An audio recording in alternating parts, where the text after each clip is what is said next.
I had been looking forward to a quiet weekend getaway for months. The past few weeks had been unbearable long hours at work, emails piling up, and the constant hum of the city pressing down on me. When I finally found the listing on Airbnb, a small cabin tucked away in the middle of a pine forest, I felt a rare spark of excitement. The photos showed a rustic little place with a stone fireplace, wide windows that looked out onto the woods, and a porch that wrapped around the front. The host promised peace, isolation, and the perfect opportunity to escape. It was late October, the kind of cold that stings your cheeks and makes your breath visible in the air. The first hints of snow dusted the tops of the trees along the winding road that led up to the cabin. I remember gripping the steering wheel tighter than I needed to, feeling the mixture of excitement and nervous anticipation that always comes with being somewhere completely unknown.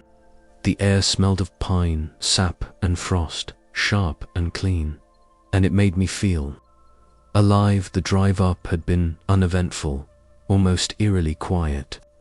Occasionally, I passed an empty mailbox or a small sign marking a private property. Around a bend, I noticed a black pickup truck parked on the shoulder. The engine was off, and the driver just sat there, motionless. My first instinct was to slow down and glance again, but I told myself it was nothing, maybe someone fishing or waiting for a friend. Still, the sense of being watched crawled over me like a cold hand on the back of my neck. I shook it off. When I finally arrived, the cabin seemed even more charming than the listing had suggested. Smoke from the chimney spiraled upward, disappearing into the night sky. The windows were fogged from the heat inside, casting a golden glow into the dark forest. I stepped out of the car, letting the crisp night air fill my lungs. It was quiet, too quiet, the kind of silence that presses against your ears until every small sound becomes amplified, a branch snapping, the scrape of my boots against gravel. I unpacked slowly, savoring the solitude. I lit the fireplace and listened as the logs popped and hissed. The warmth seeped into my bones, and I felt a small sense of comfort settle over me. I made myself a cup of tea, sank into a worn armchair, and tried to let the forest's silence lull me into relaxation. For a while, it worked. As dusk fell, I decided to take a walk down the narrow trail that led behind the cabin. The snow had begun lightly falling, dusting the ground in white. Each crunch of leaves and twigs under my boots sounded louder than it should, echoing through the forest. And then I felt it, that prickling, unsettling sensation of being watched. I scanned the trees, my eyes darting between the shadows, but all I could see were dark silhouettes swaying slightly in the wind. I told myself it was just my imagination. Isolation does strange things to your mind. I turned back to the cabin, trying to shrug off the tension. But when I arrived, something caught my eye: a faint trail of footprints leading from the woods to the back porch. At first, I thought they must belong to me, carried over from the trail. But no, they were smaller, more deliberate, and ended abruptly near the back door. My stomach dropped. I could barely convince myself that it was someone else's mistake. Maybe a neighbor's kid. Maybe a lost hiker. Rational thought collided with instinctual fear, and instinct was winning. Inside, I double-checked every lock, making sure the doors and windows were secure. My phone felt like a lifeline in my hand, but part of me dreaded what I might see on the screen. If I called someone and no one believed me, I'd be completely alone with whatever was out there. I tried to distract myself with a movie, but the shadows cast by the flickering fireplace seemed alive, creeping along the walls. Around midnight, I heard it, a soft tapping at the window. One tap, then another. My heart thumped so loudly I was certain it must be audible over the fire. I crept toward the window, peering through the frost. The yard was empty. I squinted, straining to see beyond the dim glow of the cabin lights. And then I saw it, a shadow flitting across the snow, moving in long, deliberate steps. Not a deer, not a tree branch, something humanoid.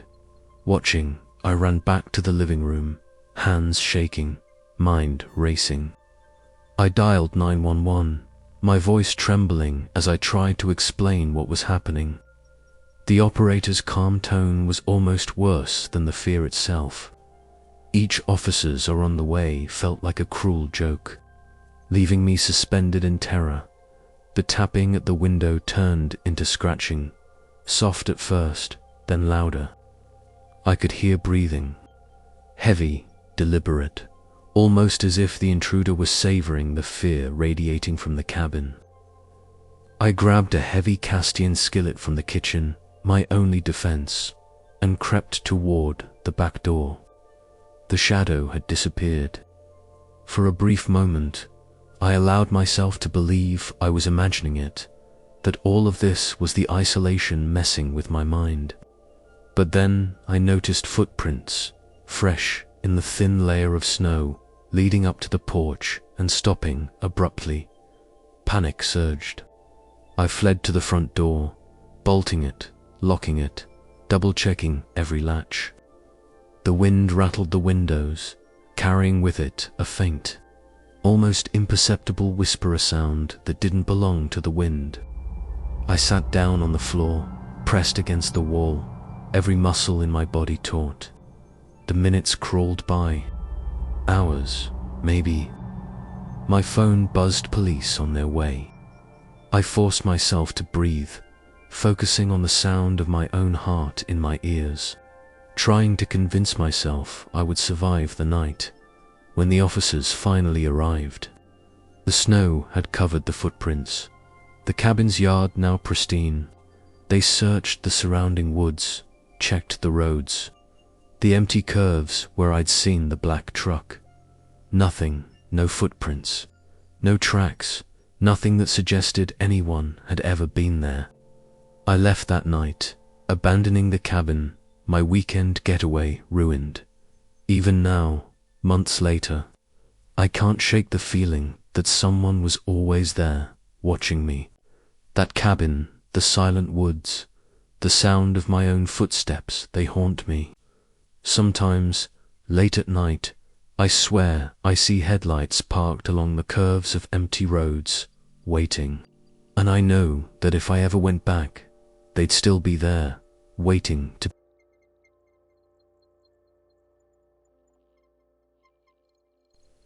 I had booked a cabin in the mountains for a solo hiking trip, imagining a weekend of serene solitude and crisp autumn air. The photos on Airbnb had shown a quaint cabin, fully furnished, with a small porch overlooking the forest. The listing promised isolation, quiet, and full immersion in nature. I imagined long walks on leaf-strewn trails, evenings by the fireplace, and nights falling asleep to the sound of wind through the pines. I told myself it would be the perfect escape from my hectic city life. The first night, everything felt peaceful. The cabin smelled faintly of pine polish and wood smoke, a comforting scent that reminded me of my grandmother's old cabin. Outside, the wind rustled the trees, carrying the distant hoot of an owl. I unpacked my gear, made a simple dinner, and sat on the porch for a while, watching shadows stretch across the forest floor as the last light of day faded. The quiet was almost overwhelming but soothing. I could hear my own breathing in the stillness, rhythmic and grounding. By around 11 p.m., I had started to settle in, curled up with a book and a warm cup of tea. That's when I heard Itasoft tapping at one of the windows. My body froze mid-breath. The cabin had been secure when I locked it. Perhaps a branch brushed the glass, I told myself. But the taps continued, soft and deliberate, in a pattern that didn't match the wind. My pulse spiked, my fingers curling around the mug. I approached the window and peered into the darkness, trying to convince myself it was nothing. But nothing looked back. Only the silhouettes of tall pines swaying gently in the wind. I returned inside, trying to focus on my book, but the feeling of unease had already settled into my stomach like ice. Every shadow seemed to stretch unnaturally, twisting along the walls of the cabin as the flickering fireplace cast long, jittery shapes. I double-checked the doors and windows, locking each one, testing the latches. Still, the scratching sound began this time, more insistent, louder, as if someone were running their fingers along the wood siding. My hands trembled. I had never felt so vulnerable in my life. Hours seemed to crawl by. Every creak of the floorboards, every gust of wind against the roof made me jump. Then I heard footsteps inside the cabin. Soft, deliberate, careful. My chest tightened. I gripped the kitchen knife as if it were a lifeline. My mind raced. Whoever or whatever was here had somehow entered without making a sound. My pulse thundered in my ears. I could feel the warmth of the knife handle against my clammy palms. I edged closer to the living room. Peering into the dim light, I saw it. A figure crouched near the couch, wearing a dark, featureless mask, completely silent. My breath caught in my throat. The figure didn't flinch, didn't move erratically. It simply watched me, a presence so calm and deliberate that it magnified my terror tenfold. Time slowed. Every sound, the wind, the fireplace, my own heartbeat became deafening. I knew that if I moved too fast, I could provoke it. But staying still was equally dangerous. The figure rose slowly, deliberately, moving toward me with an almost unnatural calm. I was frozen.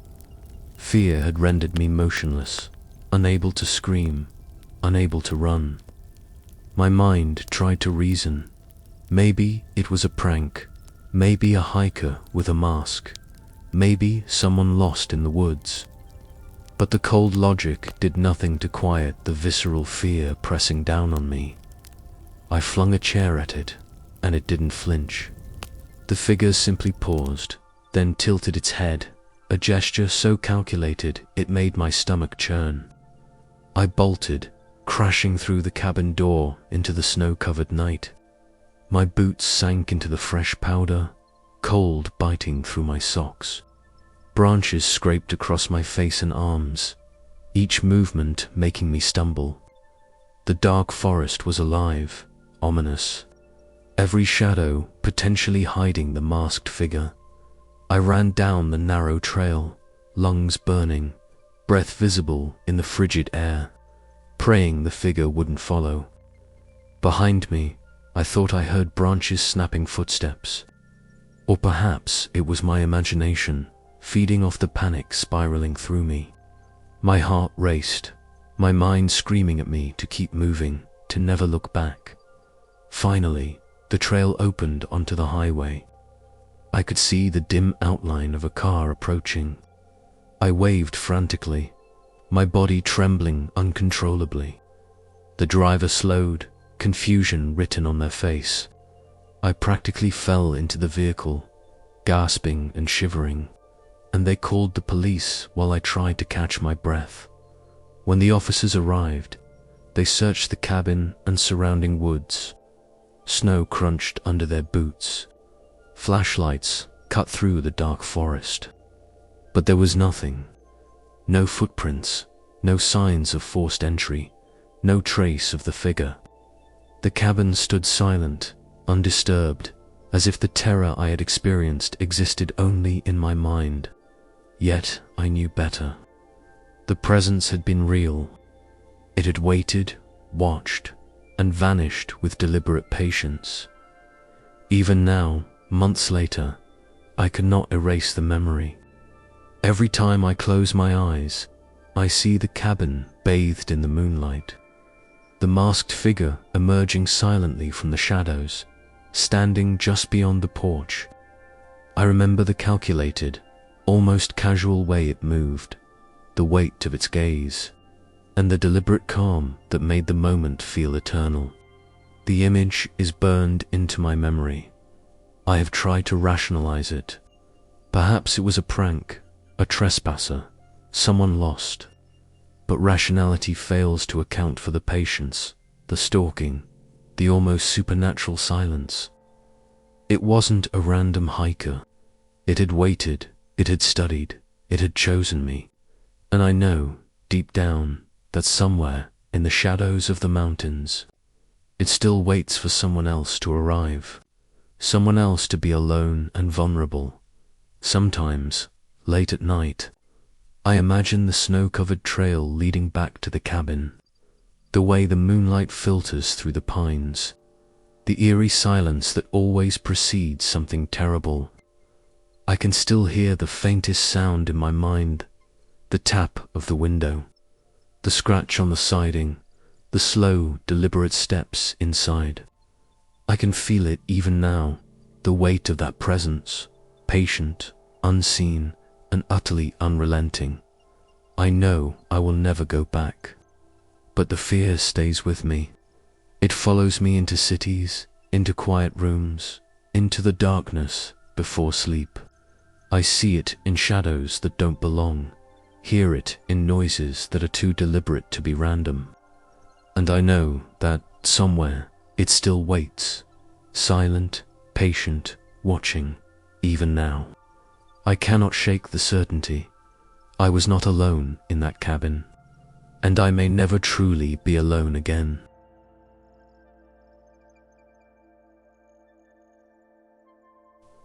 I had just moved to a new city for work, a bustling place that felt alive but unrelenting.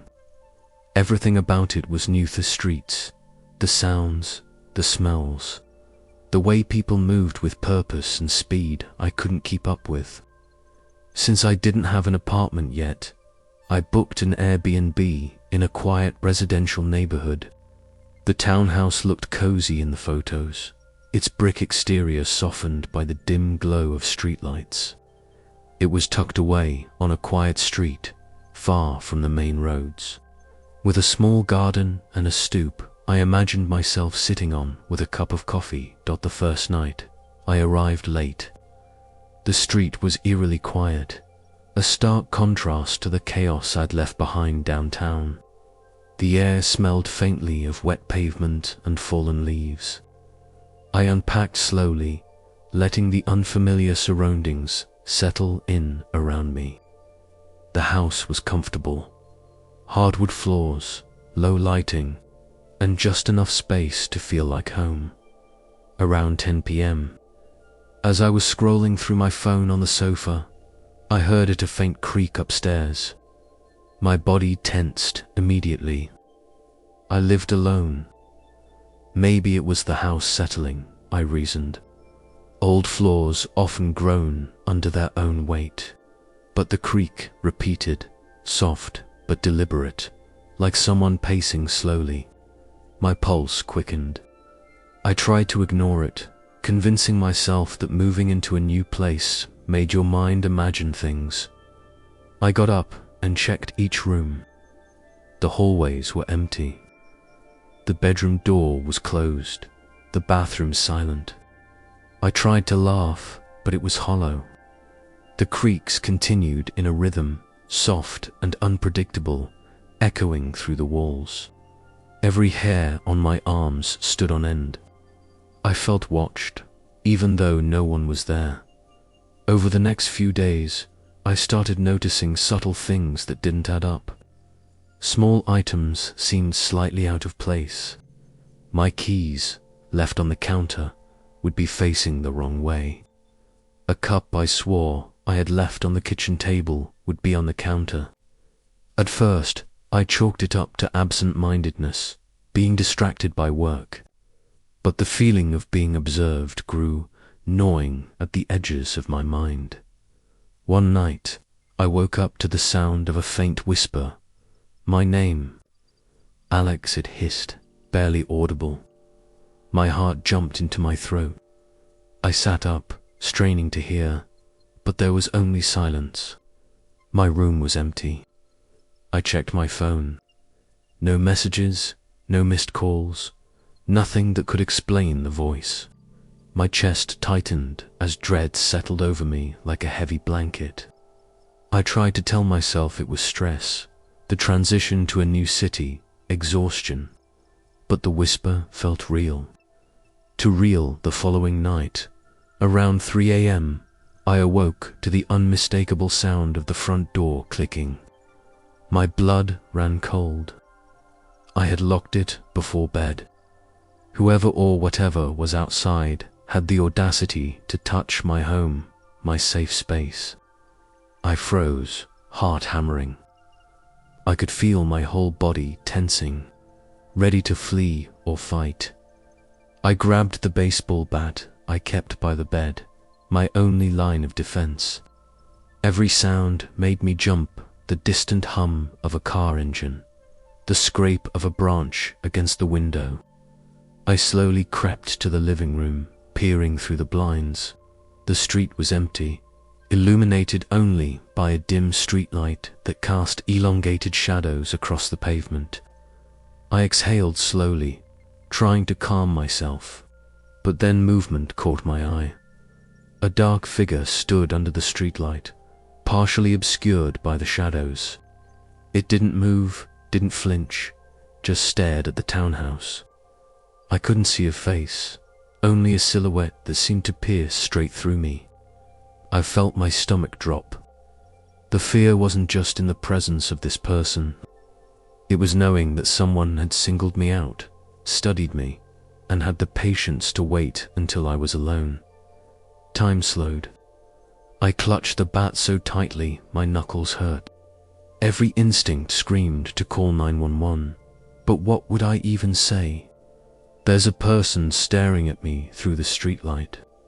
My voice might give me away. The figure shifted slightly, a hand raising slowly, pointing at the townhouse. The deliberate movement, measured and calm, made my skin crawl. I waited for what felt like hours until the figure finally disappeared into the night, melting into the shadows like smoke. My relief was immediate but shallow.